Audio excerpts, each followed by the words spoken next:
Hello. I felt like it was a really good time to do a video about privilege, and not just any type of privilege, but pretty privilege coming from a former ugly duckling. Ugliness and attractiveness are subjective. However, this is going based off of the thoughts that were going on through my head and the way that others have treated me throughout my life. So let's start at the very beginning.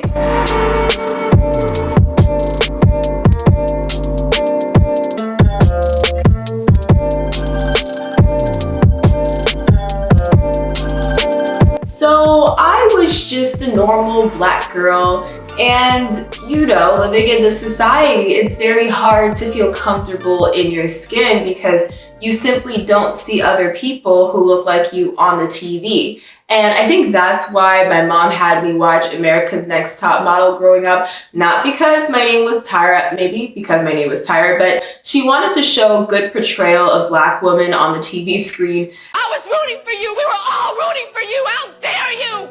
As if America's Next Top Model was the quintessential show to show a 7-year-old. That's how bad we had it. They're sexualizing women on these TV shows and telling them that if they don't pose a specific way, or if their hair doesn't look right, or if they gain too much weight, they're going to get eliminated. And another thing that played into me being an ugly duckling / feeling like an ugly duckling was my battle with cystic / hormonal acne. Since I was 11 years old, y'all, I had terrible hormonal cystic acne that I just couldn't get away. It went based off of my body's timing, my body's schedule. And because of that, it resulted in a lot of hits to my self-esteem. I mean, there was times I was crying in the 8th grade, wishing I could peel my whole entire face off. It's that bad. And I'm not going to say that it was the worst thing to happen to me, because now I'm able to sympathize with other people. It's always when you're not suffering with an issue like acne, or I know people suffer with eczema. I call it eczema, people call it eczema. It's when you're not battling with those issues that you really take having a clear face for granted. And people may think, oh, you suffered with acne, it's not even that bad. But yes, it is. There are no portrayals of people with acne, positive portrayals of people with acne in the media. I grew up listening to Proactive commercials, like Proactive could actually help my cystic hormonal acne. I was hearing people associate acne with dirtiness, even though I believed I had one of the most put together face routines. Okay. It just really took several hits on my self-esteem, along with being a black girl, being raised in a predominantly white neighborhood. And it didn't help that when I went to visit my family, they were pointing out my acne like I can get rid of it tomorrow. One of the biggest things that I have to tell people is, if the person cannot change a trait that you're pointing out on their body the next day, keep it to yourself. And the thing with acne is, it's really stubborn when it's hormonal. You can't really switch it off. And I finally got that completely under control, got that together. But with that being said, I was perceived, I feel like, as the ugly duckling, because it doesn't matter what you have underneath the acne. For as long as you have the acne, you're dirty, you're ugly, you're undesirable. And I get it. It's a blemish, huge blemish on your face, but listen, it takes a huge toll on a person's self-esteem. And also, I looked a little weird. I'm not gonna hold you. My hair was all over the place. This was the time that I had my hair straightened. This is a wig, but I had my hair relaxed. And to me, this is my opinion, okay? You don't have to agree with my opinion, but I just felt like relaxed hair did not look good on me as a black girl. I just felt like I looked really out of place in my own body. Some people could rock a relaxer. Me, on the other hand, I realized having my hair look textured, or a textured wig, or just my natural hair out suit my face a lot better. And that's what I started striving for. So I think I did the big chop around junior year. I have a whole video on another YouTube account where I just uploaded a big chop transformation. I'll put a couple of clips here if I can find it. But I completely went through this transformation with my hair because I wanted to really embrace parts of my Blackness that I feel like were shunned away because of society. Society's telling Black girls that they have to relax their hair, and that having their natural hair, which mine happens to be 4C, is ugly and it's unkempt and it's hard and undesirable. And I was having to go through and deprogram every single thing that people projected into my sphere just so I can gain my confidence back. Not that I had it to begin with, but I like to think that children are naturally confident until somebody stomps on their self-esteem. And I think that's just what happened to me, but it happened to me at a way earlier age, just through not seeing my reflection or anybody who looked like me represented positively on the TV. Okay, so yeah, I was looking a little crooked. We age like fine wine. So when we're children, it's like we're starting off as a caterpillar and we're growing into the awkward teen stages, and we're actually operating like real teens because that's what it takes to grow into your shell, or grow out of your shell and into a really nice one. Like these crabs do. I don't know. Is it lobsters or crabs that outgrow their shell, or both? I know snails do. We're snails, but like nicer, more glamorized. And when we do glow up, we glow up. It's like fine wine. You just need that time for it to ferment, to marinate. And when it's time to showcase your gifts to the world, you'll be already good in here, that your outer shell, your outside, your body, pretty privilege, it will make sense. It will resonate. And the last thing, I really didn't think I was that attractive just because I never had a boyfriend before I came to college. I mean, I just never kissed nobody. I was to myself, did not go to prom. I mean, I went to prom with my friends, but no one asked me to prom. It was just a whole weird moment I was going through. And I feel like because the confidence wasn't unlocked within me, people around me could feel that. So I just didn't have that affirmation in my environment. I did not feel good on the inside because my outside did not reflect how I wanted it to be. And instead of telling myself that maybe it's not my time right now and I should focus on other things, I ended up beating myself up for it. And, you know, it's sad because I know I'm not the only person, and I know that teenagers are going through that currently. I can't even imagine how it must feel to be a younger Gen Zer growing up with social media and having it be the generation of clout chasing and beauty and attractiveness. You know, the TikTokers and famous Instagrammers, they all have one thing in common. They're extremely attractive. And to a person who is just developing in their mindset and they're trying to grow further into themselves, that can deteriorate them from their own individuality because they'll feel like, oh, I have to fit this mold and I have to look like this person to be deemed as attractive in the society. And it's so sad. So I'm lucky because I wasn't an Instagram kid. I actually got my first Instagram account, like actually using it and following people I knew in my junior year of college.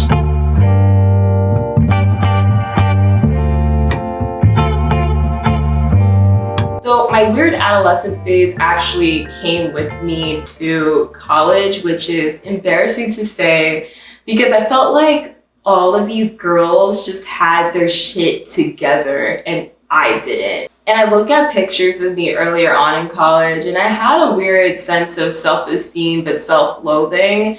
I was on Tumblr too much as a kid, and to any Gen Zer watching now, but a younger Gen Zer, steer away from the self-loathing post and reposting that and getting that in your mental because it's doing nothing but to bring you down. It's literally lowering your frequency and your potential because you have so much potential. Going into college, I wanted to establish myself in a way where I was able to grow and all this stuff, open to new experiences. So I ended up getting into a year and some change relationship, which actually helped my self-esteem a lot because at the end I realized my worth. But I wouldn't recommend, I truly wouldn't recommend trying to understand your worth through means of a relationship, because that's cheating. I mean, it's not cheating because everything happens for a reason, but you're cheating yourself because you could have came to that conclusion in a way that wouldn't have hurt you as much. I'm telling you guys how I believe society is perceiving me now, just because I used to be treated a lot differently. People wouldn't look at me, people would bump into me, and now people are leaving space for me to walk, which is weird. I'm not the one who deemed that I was attractive. That's not how it worked out. It's the way that these other people are treating me now. And it's a completely different vibe, y'all. I never once in my life experienced this type of effect where I can get away with a lot of things that I shouldn't be able to get away with. Or I'm getting things for free. I've gotten a lot of things for free. I was not getting treated like that beforehand in life. And I don't know if it's because my skin is clearing or my features are just fitting right on my face. Because one thing that y'all have to understand is I'm still not the standard of beauty. And I put quotes because that's not beauty to me.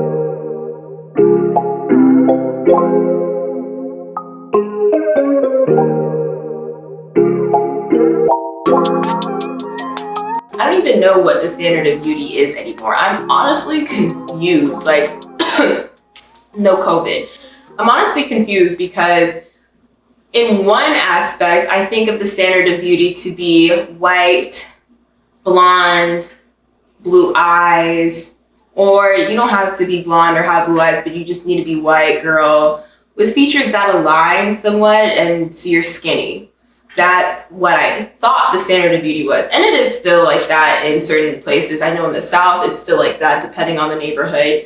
But now I'm starting to see the standard of beauty shift more into the Kylie Jenner, Kim Kardashian. So you have that tanness, off-whitish, long dark hair, big booty. So you're still skinny, but you have curves and it's accentuated specifically around your butt. So people like butts now. Boobs are cool too. They like the boobs, but now it's really focused in on the derriere. And I don't know, to me, it's just very interesting the way that trends change, and they'll continue to change. I bring that up just to say that me, my features, they're very black. I have big eyes, big nose, big lips, big booty. Like, I have a lot of big, black, bodacious features that pop out at you. That's the characteristic of a black person most of the time. Okay, I say most of the time, but like part of the time. The one thing that stood out to me was thinking, like, you know, there's a lot of black people with small eyes and like a skinny nose and like thin lips, like, you know what I mean? But like this aesthetic, like the way I'm coming to you right here, like that's black, period. For the most part, you know, humans with this type of look, they would be black, aka not the standard of beauty. But now I feel like since this shift is starting to happen on IG and big butts are being appreciated more, big lips are really being appreciated. So I'm confused. To the average person who adheres to these standards of beauty, when they look at me, they wouldn't automatically assume that I'm attractive. But there's something unsaid about Black standard of beauty that is still able to appeal to those, even those who are the most wired to the programming. So this is why I'm having a hard time understanding what is this pretty privilege that I'm currently obtaining and why does it apply to me specifically and a lot of other girls that do look like me. And all I have to say is it's rubbish.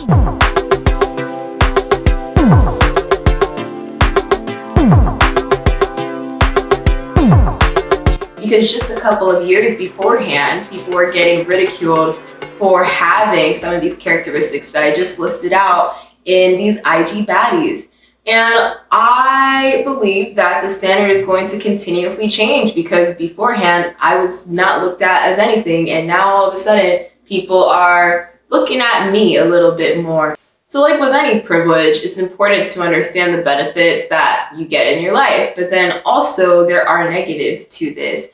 I am not the most attractive person. This is not what I'm saying in this video at all. I can find you a whole lot of people who aesthetically just look better than I do, but I'm not ugly either. So I touched a little bit on the upsides of pretty privilege, but I don't have to go in depth with that. That's very self-explanatory. But the downfalls of pretty privilege that I gathered in comparison to when I used to look average at best, I feel like people think that you're really mean. And again, I grew up for the most part with horrible acne on my face, so I was not intimidating to somebody who had clear-ass skin. Maybe if we both had clear skin, I would probably start to level up, you know what I mean? But since I had acne, I was automatically audited as, okay, like, she's cool, like, I'm prettier because my skin's clear, so I'm cool. My ego, she's safe.